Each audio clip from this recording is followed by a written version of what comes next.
First at 5. From the University of Florida's College of Journalism and Communications, you're watching WUFT News. Coming up, a sneak peek behind the construction at Bo Diddley Plaza. WUFT goes behind the scenes 1 week before the big reveal. Santa Fe High School received a bomb threat this morning. This follows 3 recent threats at a different high school. But we're going to continue to assess the damage and get people back to living their lives as quickly as we can. That's Governor Rick Scott declaring a state of emergency in Santa Rosa and Escambia counties. But first, breaking news on the program. A small pharmacy suffers big damage after a car drives into the side of the building. That's our top story tonight. It's February 24th. I'm Connor Ingalls. And I'm Taylor Trichet. Thanks for joining us. WUFT reporter Sarah Gerard joins us live from the scene with more. Sarah? Connor, Taylor, the driver lost control of her vehicle and crashed through this window behind me at Wise's Pharmacy. There were no customers inside. However, employees remain unharmed. Wise's Pharmacy is located on Southwest 4th Avenue and Southwest 7th Terrace. Police arrived to assess the damage and find the woman responsible. At this point, it looks like there was either some sort of driver confusion or driver error that caused her to accelerate rather than brake. The driver's car did get towed out of the building. Police say she will be facing charges of careless driving. Reporting live, Sarah Gerard, WUFT News. Thank you, Sarah. Rick Scott's state of emergency comes after tornadoes left several people injured in Pensacola. A tornado ripped a 2-mile path through Pensacola, destroying homes, apartments, townhomes, vehicles, and trees in its path. At last report, at least 70 homes and 24 apartments suffered severe damage. Power crews are also working to restore power to some 2,700 homes. This morning, Governor Rick Scott toured the devastation and pledged to get displaced residents back into their homes as quickly as possible. The city's going to do their job, the county's going to do their job, the state's going to do their job, and we're going to make sure any resources we can get from the federal government, we make that happen. And those same storms made their way through Alachua County early this morning. That's right. However, we did not have as many reports of damage across North Florida as the Panhandle did. UF forecaster Amanda Hawley was tracking those storms as they moved through and is still tracking that same system. Amanda, what kind of damage did we see this morning? Well, as the storms moved through North Florida, we certainly didn't see quite the strong and the severity of the storms as the Panhandle did. You see all these blue dots here? That is reports of wind damage. In fact, all across the southeast United States, we had 150 reports of wind damage over the past 24 hours and 22 reports of tornadoes. And that was one strong one in Pensacola as well as 2 down in Central Florida. We did have 2 reports of wind damage here in North Florida, and that's because we have some strong winds occurring even still right now, even after that front has moved through. Right now around 9 miles per hour, but they have been gusting to around 40 miles per hour this evening and throughout this afternoon. So coming up, I will tell you just how strong those winds will get and just how cold temperatures will be after this front. Back to you. Thanks, Amanda. After a decade of light hurricane seasons, you might forget that Gainesville and UF were hit by Francis and Jean back in 2004. Each year, UF stands ready to open shelters again if needed, and the school is getting new recognition for being prepared to respond to all sorts of dangerous weather. Megan Bell joins us now with the reason behind a UF visit from the National Weather Service. It's a new type of recognition for UF, but it's definitely something that would pay off in a time of need. It may be tough to keep students engaged and making smart decisions every time the weather turns threatening, but staffers have been preparing in a variety of ways to make it easier for everyone to stay aware and to stay safe. Representatives from the National Weather Service visited the University of Florida today to recognize UF joining the ranks of storm-ready schools. And there's others that are spinning up, becoming storm-ready too, but UF, in terms of being in Northeast Florida, they're the first. They set the precedent. So. The ceremony scheduled for Florida Severe Weather Awareness Week turned out to be on a stormy day in the Sunshine State. One of the factors that contributed to the university in achieving the storm-ready recognition is their Gator Safe app. Students can check weather warnings and watches, as well as local forecast information. Storm-ready schools are expected to promote weather awareness as part of their emergency management program. We talk about hurricane shelter, then the university has invested dramatically over the last several years to build hurricane shelters, which have met the state standard for hurricane shelters across campus. UF now offers 5 shelter locations, including the basement of the renovated Wrights Union. For people in areas that are not appropriate to ride out tropical weather in, such as mobile homes, flood-prone areas, those types of locations. And the university does provide shelters for students, faculty, staff, and their families. Receiving Storm Ready recognition is a milestone for UF, but awareness and readiness is an ongoing commitment. And I have no doubt that UF will be able to keep the Storm Ready certification for many, many years to come. The designation comes up for renewal every 6 years, so UF will have to keep working to remain storm ready. Thanks, Megan. A frightening situation in Alachua this morning left parents concerned. Someone called in a bomb threat to Santa Fe High School's front office. WUFT's Sydney Martin joins us now from the newsroom. Sydney, they knew who called in the threat. No, Connor, they aren't sure exactly who called in the threat. An unidentified male called the school claiming there was a bomb in the boys' bathroom. Students were evacuated and sent to the football field, which is a safe distance from the rest of the school. We requested the assistance of the University of Florida Police Department. They have bomb dogs on staff there, and we were able to have them come over and assist us in clearing that school. Parents were soon notified through emails and other forms of communication, and some students were picked up by the front office of the school. Others waited at the football field until school officials received the all clear. The scene was cleared after about 2 hours, and students were able to return to class to finish the school day. The bomb threat comes after 3 other recent threats were called into Buchholz High School. There's certainly parts of it that are similar. However, it's too early to tell if they were actually related. The Alachua Police Department will continue to work with the Alachua County Sheriff's Office to try to determine if the threats are connected. Reporting from the newsroom, Sydney Martin, WUFT News. Thank you, Sydney. Florida lawmakers are moving ahead with bills to require faster testing of DNA evidence in sexual assault cases. There's a backlog of thousands of untested rape kits, some in cases where other evidence was enough, some in cases where the victim declined to go forward with the case. Since building the DNA database, this could be useful to solve other crimes. The bills would set new standards for action. Law enforcement agencies would be required to submit all rape kits within 30 days. The state testing would then be required within 4 months. The statue of a Confederate general representing Florida at the U.S. Capitol could soon be replaced. The Florida House will vote tomorrow to approve a bill that will remove the statue of General Edmund Kirby Smith. Each state is allowed 2 statues in the U.S. Capitol's National Sanctuary Hall. Smith has been representing Florida since 1922. If the bill passes, a committee will choose 3 Floridians to be potential replacements. The legislator would then pick one to move into the Capitol. One small act here in Gainesville is still making headlines. You remember the video of police officer Bobby White shooting hoops with local kids that went viral a few weeks ago. And life continues to change for White and those kids. Yesterday, they got a visit from another world-renowned basketball star. WUFT's Ryan Nelson joins us now with more. If ball is life, the kids of Northwest 21st Avenue are living it to the fullest. First, they met with it face-to-face with NBA legend Shaquille O'Neal. Then they sat courtside at an Orlando Magic game. On Wednesday, the crew shot around with another basketball star, this time to help break in a very special gift. Anthony Buckets Blakes of the Harlem Globetrotters made his way to Gainesville for an afternoon filled with pickup games, spreading a positive message, and, well, buckets. If they reach a certain level of success and reach their goals, I hope that they know that somewhere down the line, or remember that they've had some help to get there and that they pay it forward. Officer Bobby White continues to assist in a big way. Thanks to Officer White and the One Love Cafe, the kids of Northwest 21st Avenue now have their very own basketball court where they can play as often as they'd like. You fast with all that equipment on, golly. I didn't know you that fast. Officer White is friends with the owners of the One Love Cafe, Cliff and Julie Denny.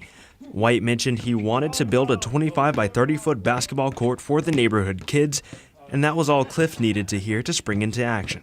Started telling him, and he's like, I'll do it. He's like, let's go do it. Lifetime Products donated a commercial hoop for the kids to enjoy, and Denny donated the funds for both the concrete and associated labor costs. He came out here one day with his crew. They prepped it. The following day, they had a concrete truck out here, and the day after that, the kids were playing on it. For the Hoops Not Crime crew, it was a day of firsts and a day they won't forget anytime soon. I knew somebody was coming. I knew it. I just knew it. And then he showed up. That was the first time I actually seen a Globetrotter before. Officer White hopes this backyard neighborhood court is only the first of many. 1, 2, 3. White's gone on to create the Basketball Cop Foundation, which aims to bring courts to neighborhoods around the city. If you're looking to contribute to the Basketball Cop movement, you can do so by visiting GoFundMe.com/basketballcop. Thanks, Ryan. WUFT News First at 5 is just getting started. Coming up, we'll go behind the scenes of Bo Diddley Plaza for a first look on the renovations before the opening next week. Plus, Apple and the FBI are still battling on whether the tech company will unlock the San Bernardino shooter's iPhone. Those stories and more coming up in our consumer segment. And we started off rather warm today. However, a cold front did move through a couple hours ago and temperatures have already started to drop. Right now, those temperatures are in the mid-60s here in Gainesville, and they will continue to drop tonight. Coming up, I'll tell you just how cold those temperatures will get. You're watching WUFT TV News. Welcome back. A makeover for downtown Gainesville's Bo Diddley Plaza will soon get the big reveal. That's right. Of course, though, we couldn't wait, so we actually arranged for Kelly Grossfield to bring you a little sneak peek.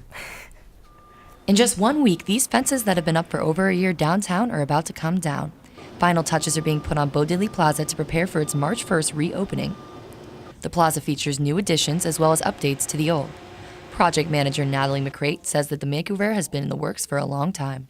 There's been a history of several years worth of visioning sessions with downtown business owners, with community members who just wanted to give the plaza a facelift. The Community Redevelopment Agency, or CRA, focused a lot of attention on the north side of Bo Diddley Plaza along University Avenue. One of the biggest changes is the removal of the bus stop. It moved down the road, making room for additional seating and a cafe near the stage. Other changes include a dressing room and green room, renovated bathrooms, and AstroTurf on the main lawn. The overall goal of the plaza renovation was to improve its safety, its visibility, and its accessibility. And so you'll see those principles reflected throughout all the design principles. The plaza is hosting a preview event tomorrow evening as part of a pre-concert series. Regular hours for the plaza resume when it opens on March 1st. Kelly Grossfield, WUFT News. Charles Bradley will be performing tomorrow night at the preview, and the event is free and open to the public. In tech news, is Apple just whining, or could smartphone security be undermined by cooperation in terror investigations? Consumer reporter Ryan Roberts joins us now with more. Taylor Connor, Apple wonders what could be next if they unlock the San Bernardino shooter's company iPhone. A new poll shows that 51% of people say Apple should help the FBI unlock the phone, while 38% side with Apple at this point. NBC's Jay Gray has the latest on the ongoing smartphone battle. We want privacy. Protesters gathered across the country late today with a message for federal agents asking Apple to break through its own security as they search for information in the San Bernardino massacre. Signals are definitely crossed when it comes to the FBI request that Apple, in effect, hack the iPhone of terror suspect Saeed Rizwan Farouk, who died in a shootout with police after killing 14 and injuring nearly 24 during an attack in December. I don't think requiring backdoors into encryption is either going to be an effective way to increase security, or is really the right thing to do for just the direction that the world is going in. Most of the tech world has lined up behind Apple as the company fights a judge's order to unlock the data, though Microsoft founder Bill Gates says it's not an unreasonable request. I do think people want the government to act on their behalf if they feel like the safeguards are there. But Apple argues the company is being asked to create a blueprint that would put every iPhone at risk. It's being asked not just to open a door, but to create a door, create a lock, and then create a new key for the lock. And once it does that, your iPhone is not safe anywhere. In an online blog, the director of the FBI writes, "We could not look the survivors in the eye if we did not follow this lead," and goes on to say, the litigation isn't about trying to set a precedent or send any kind of message. It's about the victims and justice. The legal sparring will continue when Apple files a formal appeal later this week. Jay Gray, NBC News. So Mark Zuckerberg doesn't seem to like what the FBI is trying to do. But as of today, he can share other emotions on Facebook. Today, the social media site released reactions. There are now options for all 1.6 billion worldwide users. By holding down the like button on mobile devices or hovering over it on desktop, users can now access 5 additional emojis to express themselves. Beyond like, your choices are love, humor, anger, wow, and even sad. Facebook conceded a year ago that the site needed a more nuanced way for users to interact with posts. Well, one popular gadget of the future may be in danger of fading into the past as Amazon has pulled all hoverboards off its site. Amazon's decision comes days after the Consumer Product Safety Commission deemed all hoverboards unsafe. The commission says they pose an unreasonable risk of fire and if they don't meet voluntary safety standards. Amazon's move follows similar decisions by Target and Toys R Us. And here in Gainesville, hoverboards can no longer be carried on RTS buses and are no longer welcome in UF dorms. But hoverboards aren't the only tech that's literally catching fire. An e-cig fire was caught on camera over the weekend in Kentucky. He says an e-cigarette battery exploded in his pocket while he was at a register inside a Kentucky convenience store. The confused clerk couldn't quite register what he was seeing, but the man suffered burns on his leg. He luckily was able to walk away. A study found that there are 25 explosions from 2009 to 2014, mostly when the battery was charging. And according to Samsung, selfies make up 30% of all photos taken between the ages of 18 and 34. I know they at least make up that much for me. But you will soon be able to buy things with your selfies. MasterCard is developing an app where users can take a quick selfie to verify purchases made online. Instead of a password, MasterCard identity check uses facial biometrics and fingerprints. The company says it will call the service Self-Pay and will be available in the next several months. So guys, I'm obviously a pretty big fan of selfies. Would you guys think that would be a cool option for to be able to pay things via You know, I'm not entirely sure, because on Facebook sometimes when I tag myself in photos, I show up as a different person. So it doesn't always show up as myself. I don't know, Connor, what about you? Yeah, it's really cool technology, but a little strange for me. I wouldn't feel totally comfortable using it. Thanks, Ryan. It was pretty warm earlier this afternoon, and then it got quite windy out there. Amanda told us earlier about the cold front that moved through that's to blame for the winds, and now she's talking about colder temperatures as well. Amanda, just how cold will temperatures be? I'm expecting temperatures to fall back to below average with highs in the low 60s at least for the next 3 days. And temperatures have already started to drop tonight. That cold front really moved through around 2 o'clock this afternoon. And you can see here temperatures, there is quite a spread, and still in the mid 70s down in Orlando, 65 here in Gainesville, and right around 63 here or there in Tallahassee. But temperatures will be falling into the low to mid 40s tonight. We'll hit 60 degrees by 8 p.m. 50 by 2 a.m. The winds will be dying down tonight towards daybreak, right around to 5 to 10 miles per hour, but they will continue tomorrow afternoon. They are going to pick back up again to around 15 to 20 miles with gusts up to 25 through tomorrow afternoon. We will be noticeably cooler though. Like I mentioned, we're actually going to bring back into the forecast wind chills Friday morning and possible patchy frost on Friday morning, but cooler temperatures will last Thursday through Saturday. The good news is we do have a calmer stretch of weather ahead. The next front that will pass through on Saturday is actually lacking a lot of moisture. Unlike this guy who moved through this afternoon, this is a strong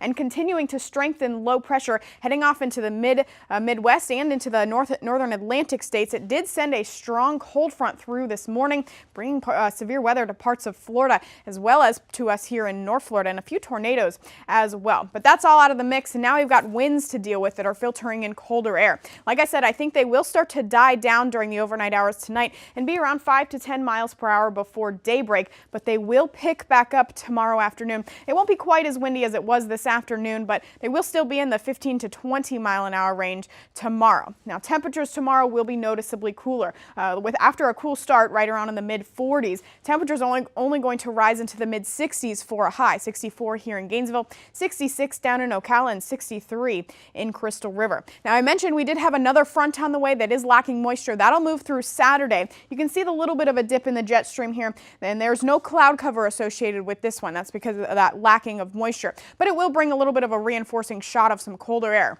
After that, though, by the middle of next week, we're actually going to have warmer temperatures come back into the forecast. A ridge is going to build in, and high pressure and warmer temperatures will filter in by the middle of next week. By the end of next week, I'm watching our next cold front make its way through that will bring us another chance for rain here in North Florida by next Friday. For now, though, our 6th day is looking not too bad. The first 3 days do have highs in the 60s, below average for this time of year, with frost possible Saturday morning. Sunny skies, though, and then temperatures return back to around average by the end of the weekend, and then rise up to back above average and well into the upper 70s by next Tuesday. So a little bit of cooler weather ahead. Back to you. Thanks, Amanda. College basketball is just a few weeks away from tournament play. And now it becomes make or break time for the Florida Gators as the season winds down. Right, the pressure is on for the orange and blue after they had a rough time in the O'Connell Center. After the break, I'll let you know the implications of last night's loss. Sports is next.